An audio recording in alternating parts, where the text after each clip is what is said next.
The Old and New North of Tel Aviv. In the middle of the 19th century, settlement began outside the walls of Old Jaffa. To the north, on the seashore, the Menashiya neighborhood was built by Muslim migrant workers from Egypt, where Charles Clore Garden is today. American Christians followed by Germans established the German-American colony and Sarona.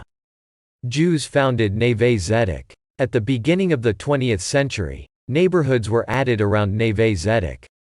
From the north, Yemenite Jews who immigrated to Israel 20 years earlier, built barracks and established Kerem ha-Tamanim. In 1909, Ahuzat Beit was founded in the area of Herzl and Rothschild streets, which became Tel Aviv.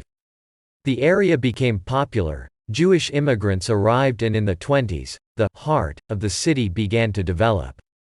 To the south, the neighborhoods were established, Neve Shannon, Shapira and Florentin, and to the east, Montefiore and Nachalat Yitzhak.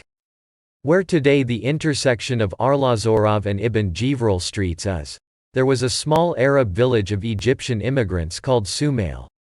The Scottish city planner Geddes prepared a plan for the development of the city, on land bought earlier, in the area between the sea and where Ibn Jivril Street is today, and north to the Yarkon River.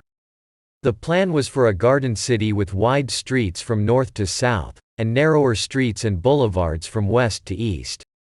In the 1930s and 1940s, in a great construction boom, the city was built in the cheap and efficient international style, which turned it into the White City, which is today called the Old North.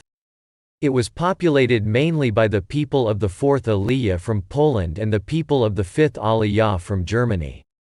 What gave it its northern character, high society? At the beginning of the War of Independence, the residents of the Arab village of Somail were abandoned. Where today are the neighborhoods of Bavli and Kiryat Amal, there was the Arab village of Jamison al-Arabi, which was also abandoned.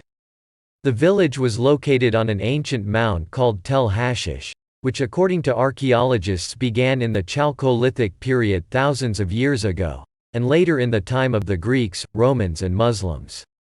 Refugees and homeless Jews settled there. After the establishment of the State of Israel, North Tel Aviv developed between Ibn Jivril Street and Nahal Ayalon. This area is now called the New North. Over the years, the Jews who lived in the abandoned Arab villages were evacuated. The Bavli neighborhood and the Shakan Zamarat were built on Jamison al-Arabi, where the country's wealthiest live.